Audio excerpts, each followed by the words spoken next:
आइए अब हम ग्रेट एक्सपेक्टेशंस के चैप्टर 40 से 52 तक की समरी देखते हैं।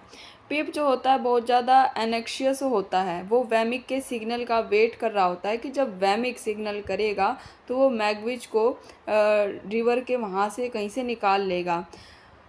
अब जो पिप है उसका बहुत सॉफ्टनिंग नेचर है कॉन्विक्ट के प्रति, लेकिन फिर भी वो मॉरली ओब्लिग्ड होता है। उसको लगता है कि जो मैगविच ने उसको पैसा दिया है उसे उस पैसे को सही जगह पर लगाना चाहिए और बेफालतू में पैसा नहीं खर्चना चाहिए। जो उसके डेट हैं उसे वो डेट अपने खुद के पैसे से भरने चाहिए। वो रियलाइज़ करता है कि अब तक तो स्टेला की मैरिज जो है ड्रुमले से हो चुकी होगी। अब वो इस चीज़ के बारे में और नहीं जानना चाहता। उसकी सारी चिंताएं मैगविच को लेकर हैं। अब पिप अपना मूड ठीक करने के लिए थिएटर जाता है। जब परफॉर्मेंस ख़त्म हो जाती है तो वोलपोल जो कि एक चर्च का क्लर्क था वो उसे बताता है कि तुम्हारे पीछे सेम एक कन्विक्ट बैठा था जो कि बहुत साल पहले तुम्हें मार्शेस में मिला था।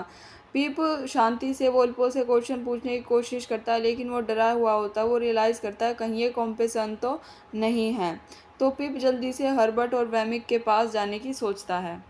अब जो है जैगर्स होता है वो पिप को डिनर पे इनवाइट करता है, जहाँ पर वो यंग मैन को मिसिस हेवंस के द्वारा दिया गया एक नोट भी देता है। तो यहाँ पता चलता है पिप को जो मोली होती है एक महिला होती है। मोली पर एक महिला की हत्या का आरोप लगा था। यह हत्या उसने अपने पति के संबंध में ईर्ष्या के कारण की थी। उसे अपनी छोटी बेटी को भी मारने की धमकी देने का दोषी ठहराया गया था ताकि वह अपने पति को दुख पहुंचा सके। हालांकि वास्तव में स्टेला को मोली ने नहीं मारा था और मिस हैविशैम ने उसे गोद ले लिया था। अब पिप है मिस हैविशैम को विजिट करता है। मिस हैविशैम बहुत ही बुरा फील कर रही थी कि उसने स्टेला को मजबूर किया उसका दिल तोड़ने के लिए। वो रो रही थी और पिप के पैरों में गिरकर कह रही थी उसे माफ़ कर दो। वो काइंडली एक्ट करता और फिर गार्डन में घूमने के लिए चला जाता। उसे लगा था मिस हैविशैम अभी तक मर गई होगी। वो ऊपर विंडो की तरफ देखता है। जब वो देखता है कि जो मिस हैविशैम है वो थोड़ी झुकी हुई है आग के पास, वहाँ से फ्लेम्स दिखने लग जाती है, आग की लपटें दिखती हैं। तो जो पिप होता है वहाँ जो टेबल क्लॉथ रखा था वो उसको लेता है और मिस हैविशैम की मदद करता है ताकि वो जल ना जाए। तो जो मिस हैविशैम होती है वो एक अब शैडो की तरह हो गई थी, एक इनवैलिड हो गई थी। और फिर वो उसको अगले दिन डॉक्टर्स और जितने भी उसके सर्वेंट थे उनके साथ छोड़कर चला जाता है। पिप खुद भी मिस हैविशैम को बचाते बचाते जल गया था। जब हर्बर्ट जो है बैंडेजेस चेंज कर रहा था पिप की, तो वो एग्री करते हैं कि दोनों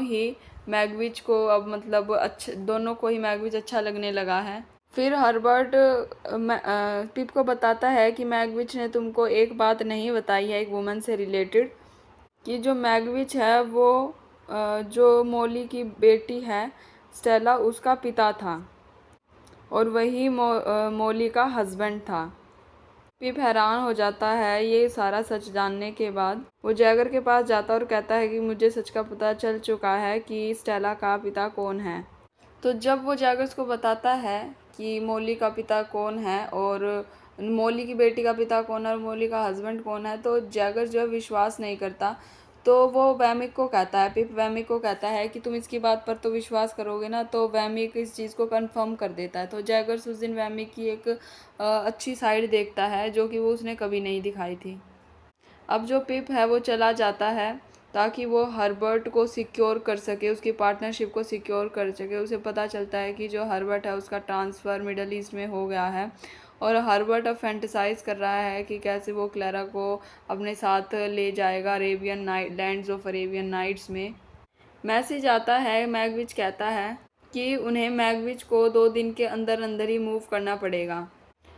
तो उसको पिप को एक लेटर भी आया था, पता नहीं था किसने भेजा था, लेकिन उसमें लिखा हुआ था कि मुझे मार्शिस के पास मिलना। तो पिप ट्रैवल करता है वहाँ पे। वो अपने चाइल्डहुड के बारे में भी सोचता है कि कैसे उसने जो को निगलेक्ट करा